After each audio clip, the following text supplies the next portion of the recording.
Hello everyone, welcome to Conversations with Sakeina.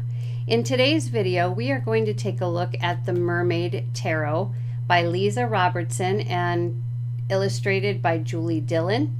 And near the end, as I always do with these walkthroughs, I'm going to ask my guide Sakeina what she thinks about this Mermaid Tarot.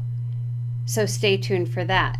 But before we get started, if you are a fan of tarot pick-a-cards, weekly tarot forecasts, oracle and tarot walkthroughs, and monthly zodiac snapshots, you're in the right place because that is what I do, and I upload 3 times per week.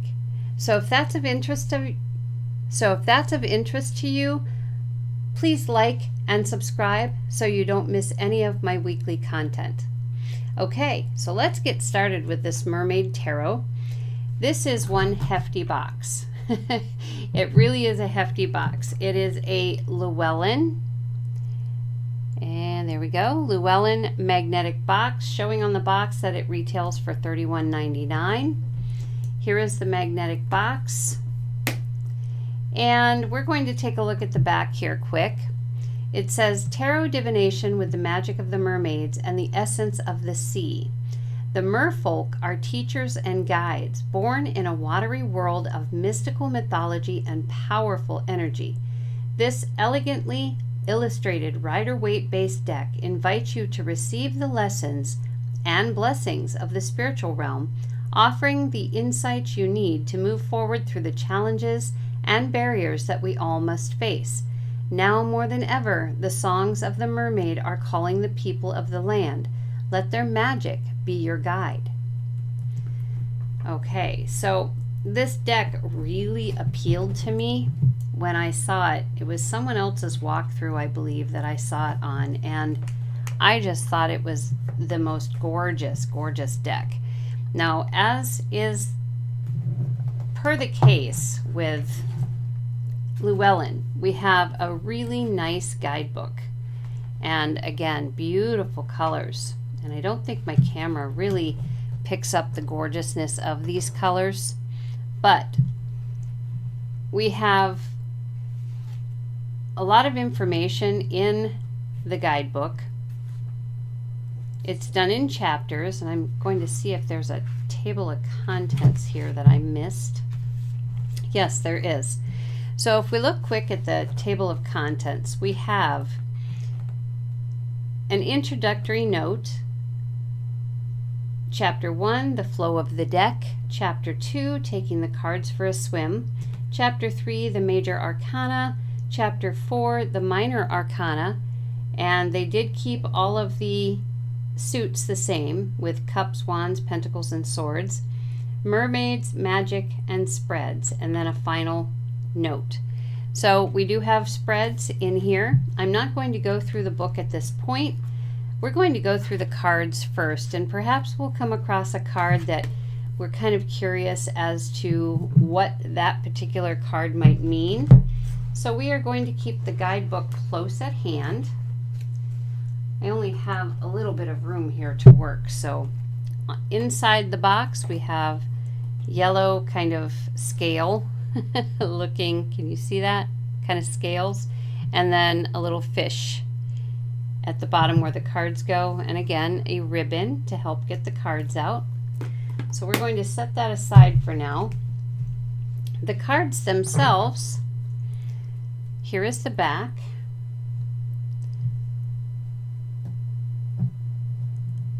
I'm trying to brighten this up a little bit for you. Okay, see how that goes. Okay, so it is typical Llewellyn cardstock, which means it shuffles beautifully, as would be expected. And I just realized, normally I do start with the Fool, go through the Major and Minor Arcanas, and it looks like this walkthrough is going to be a little bit different because here I am shuffling. So we'll hit the shuffles and such first. Anyway, this is your typical Llewellyn. We can do amazing shuffling. There's no issues here with doing the bridge. So let us just get started here, and the cards are going to be a surprise as they come up. So we're going to move the camera closer, and I'm just going to flip cards and we'll go from there. So we have the Page of Swords. Moving even closer. The coloring again on these cards is phenomenal. We have the Seven of Wands,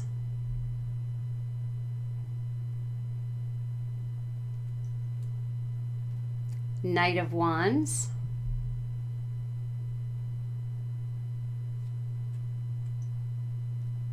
the Tower,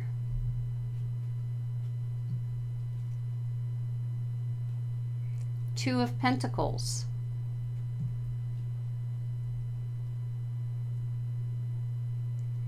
Five of Swords,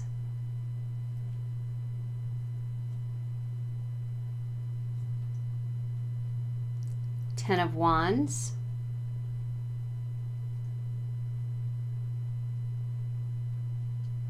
Eight of Wands,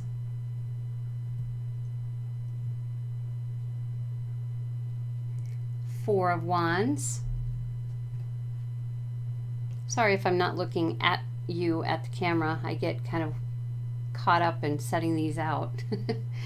Ace of Swords, Seven of Swords,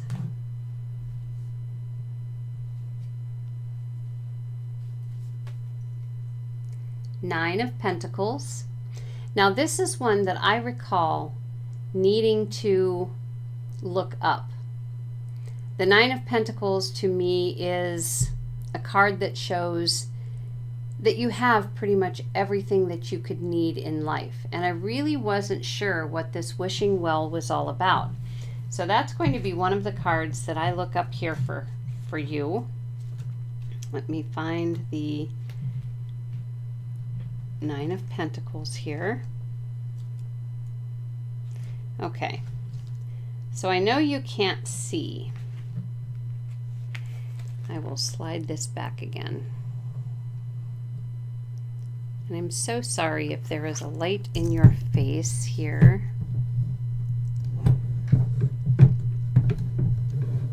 There we go.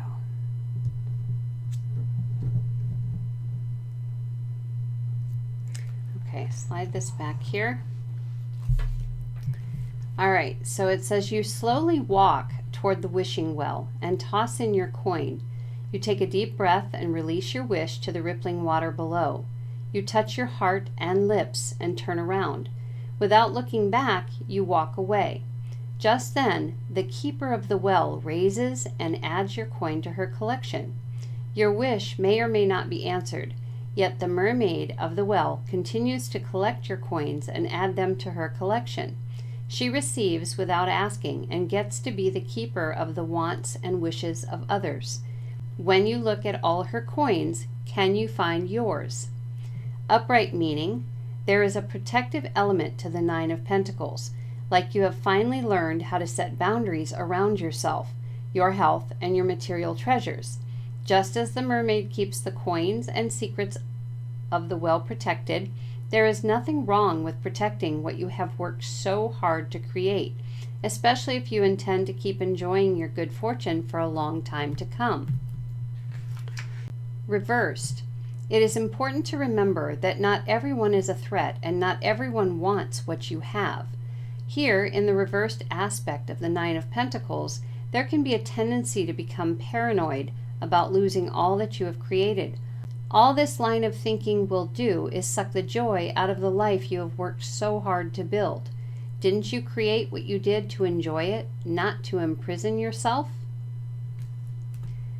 So that is what the Nine of Pentacles depicts in this deck. And as you can see, we had that page, the full picture, and a little bit more. And that's pretty much what it is through the whole thing. And there are some note areas that you can use, look at. And if we quick flop to the back here, we have in this, we have Mermaid Magic and Spread. So we have a spell for healing. There's a spell for love. There's a spell for money. Daily journal prompt spread. 2 heads are better than 1 spread. What, where, how, 3-card spread. The 4 elements spread. And then the final note. And again, more note-taking areas. So the book is pretty thorough, and it's nice that it gives that good of a look at the cards to help understand. And not everybody reads the guidebooks, but I do, because I really, I guess, appreciate the work that goes into creating a book. All right, so let's see, we're going to take these down and start a new pile here. So we've got the Hierophant,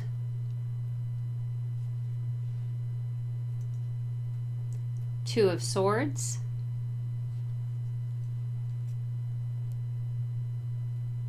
Three of Cups,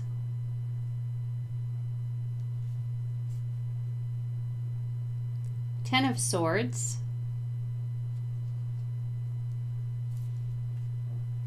Five of Wands,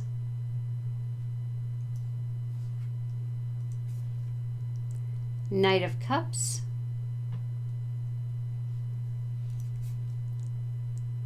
the Star. Look at the blues in that. Isn't that amazingly gorgeous?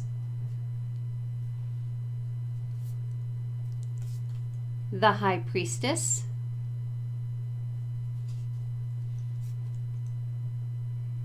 Three of Pentacles,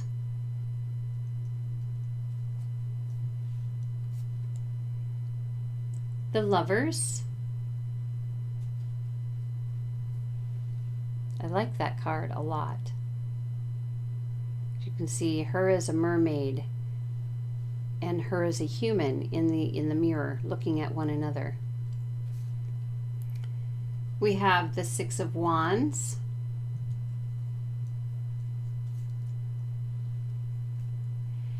the Fool,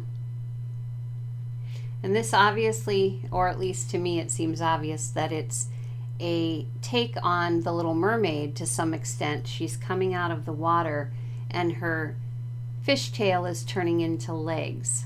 Whole new adventure here, right? And then we have the Knight of Pentacles,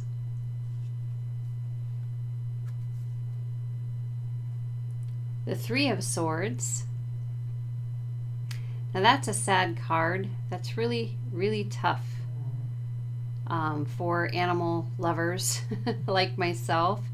As you can see, we have the whale who has passed away. Definite heartbreak, and the mermaids are feeling it. Then we have the Three of Wands,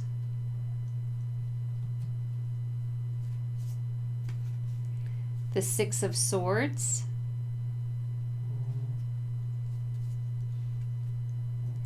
the Wheel of Fortune,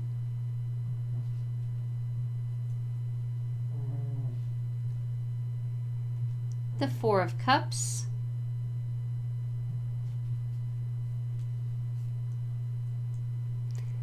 Eight of Pentacles,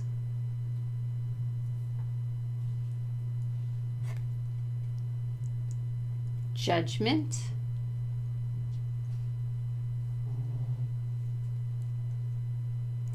the Ace of Wands,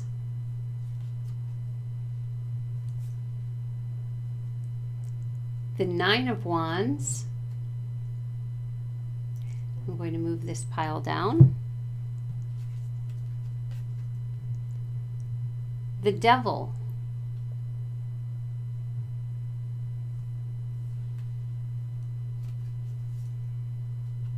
the World,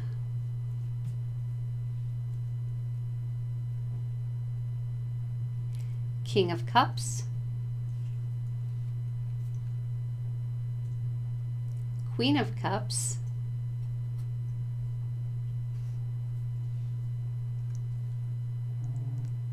Queen of Pentacles,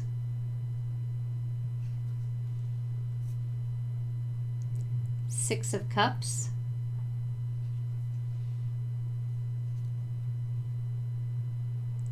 the Moon,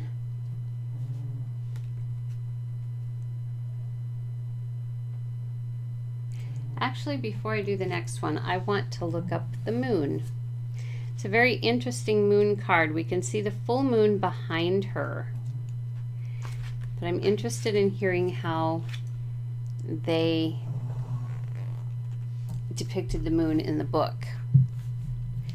You may think you know all about the siren and her song. You may even think that you know all there is to know about her story, but you may be wrong. Those who have been blessed with the gift of song belong to certain groups.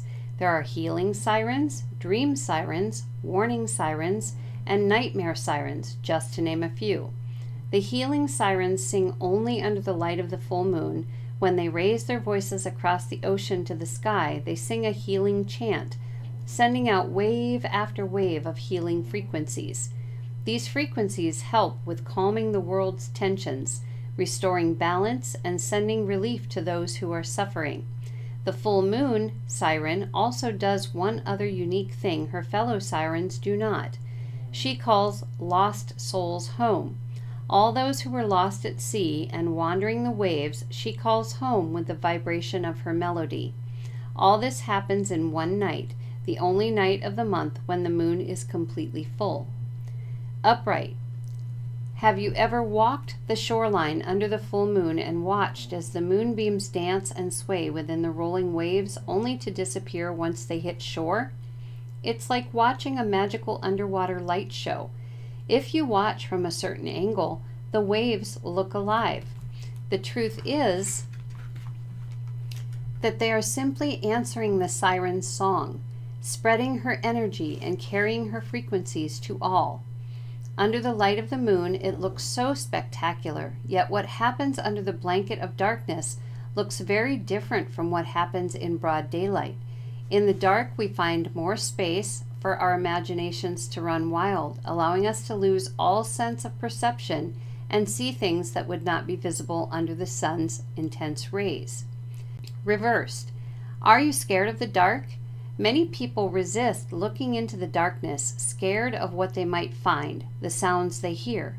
Noise behaves differently at night and can make you believe things that aren't true, which might be why you are currently hiding under the covers, waiting for the light to return. The problem is that night falls every 24 hours, so you are eventually going to have to take a look around and see what exactly has you so spooked. Okay, so now we know that the moon card depicts a siren. Okay. So set back up here and keep going. We have the Queen of Wands,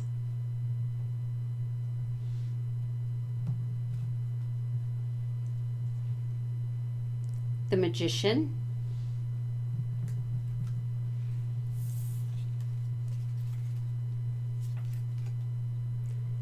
the Hanged Man,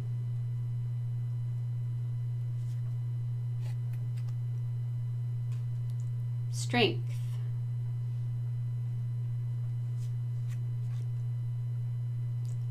Death, Ace of Pentacles, Nine of Swords,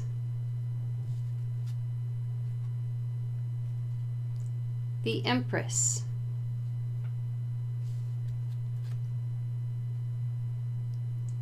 Ten of Pentacles,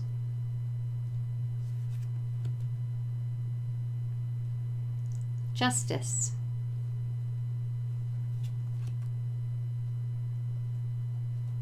Two of Cups,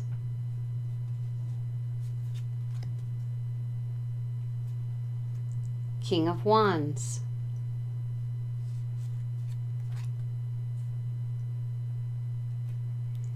Five of Pentacles,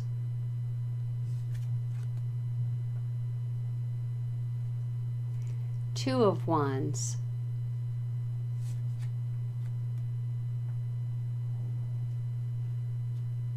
Ten of Cups,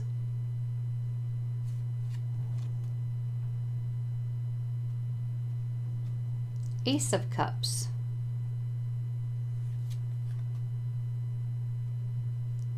Page of Pentacles. Isn't that beautiful?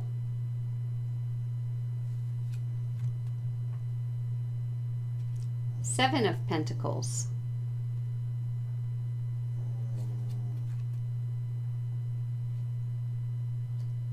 the Hermit. That's interesting. The Hermit is an octopus. The Chariot, seahorse. Eight of Swords,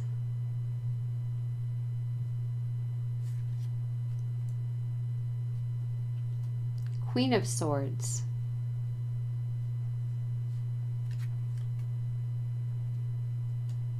Page of Wands, King of Pentacles,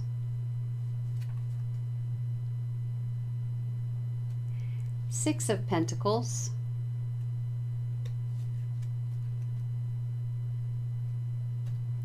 Page of Cups,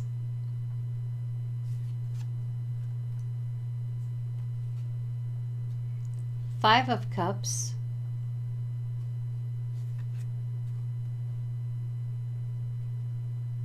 Nine of Cups,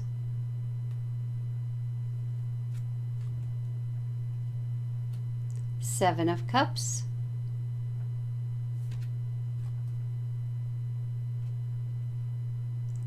Four of Swords,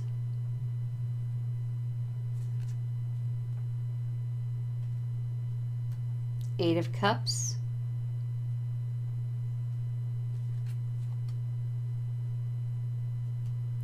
Temperance,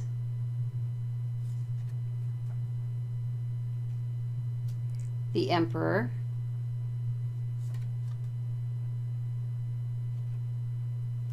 King of Swords,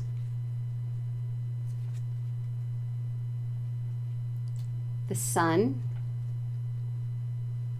It's a beautiful Sun card. Knight of Swords, and last but not least, the Four of Pentacles. So I don't know about you, but that seemed to go a lot faster with not having them in order than it usually does when they're in order. Okay, so I'm going to shuffle up the cards here, and we're going to come back and ask Sakeina what her take on this Mermaid Tarot deck is. As you saw, we've got beautiful colors. It shuffles amazingly. It has some almost tear-provoking cards in it, mostly swords, obviously. Especially like the Three of Swords that I showed you. And so sometimes in these decks, I mean, the truth of them can be very, very harsh at times.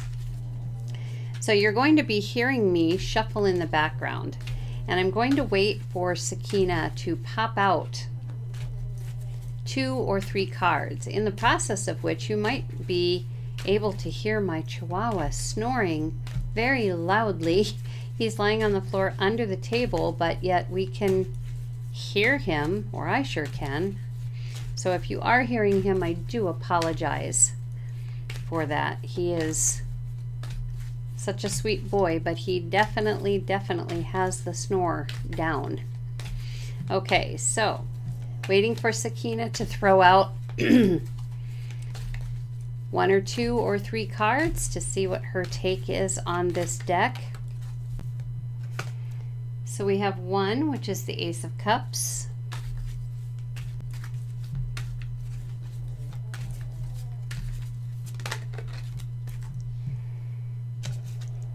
We have the Judgment card.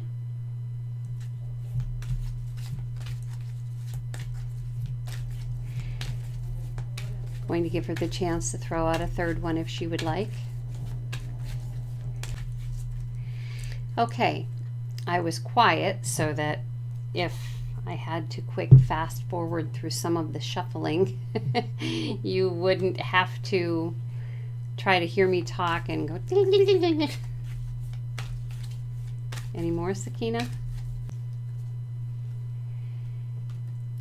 Okay, we have 3 cards here from Sakeina. Set the deck aside here. Okay, so I'm seeing here obviously that Sakeina is saying this is a definite water deck, and because we have the cups and judgment can be either fire or water, so we have fire here also. We're looking at, she's saying that this is definitely a water deck, and it is going to be a passionate deck for those people who are water signs. That would be me. I'm a Scorpio. Going to be very attracted to the deck because of the water aspect of it, the mermaid water aspect of it, as well as we saw whales, we saw seals. I think there were a few fairies in here.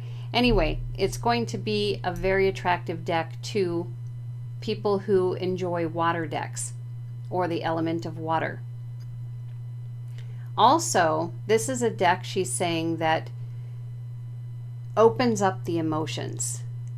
Starts with this Ace of Cups, starts giving the beginnings of emotions that perhaps have been kind of hiding in the shadows previously. So I think it would be a really good deck for intuitive work, because intuition and emotions kind of go together. With the Judgment card, she's also saying that this is a deck that you're either going to be called to or you're not. You're either going to be passionate about it or you're not. It is a specialized kind of deck, beautiful for certain, absolutely gorgeous in how it's created. And she's saying that the energy, the light that this deck brings out is very dynamic. It's a very dynamic energy deck. And it's also when she's saying that if you're passionate about it, it's never going to make you feel exhausted. It's only going to make you more careful about your reading. It's going to make you look at things, cards that you thought you knew, and put a whole new perspective on the meaning of that card. So basically adding to your each card's vocabulary, we'll put it that way. It's going to shed light in certain ways that you maybe never expected, lighting the pathway of your reading in a really amazing manner.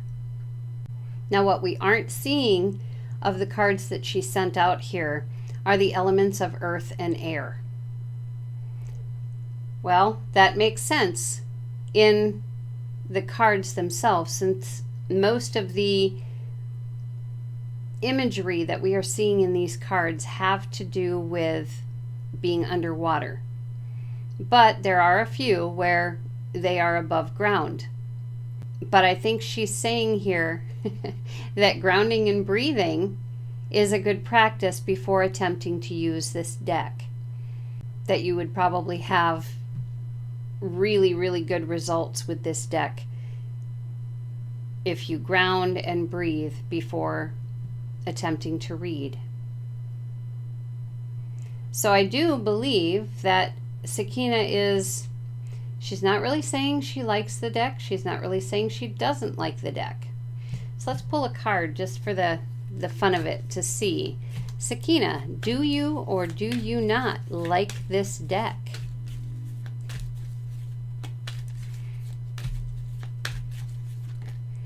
And she flipped out the Nine of Cups, which in my book is a yes card, and it's showing that it's going to be a deck that offers a lot of satisfaction for those who are passionate about it and actually will help make tarot reading kind of a new experience, and perhaps even a growth experience. So this is what we have for the Mermaid Tarot. I hope you've enjoyed the walkthrough. It's been a little different, I know, but that's okay. Sometimes we need to switch things up. So that's what we have. Until next time, take care.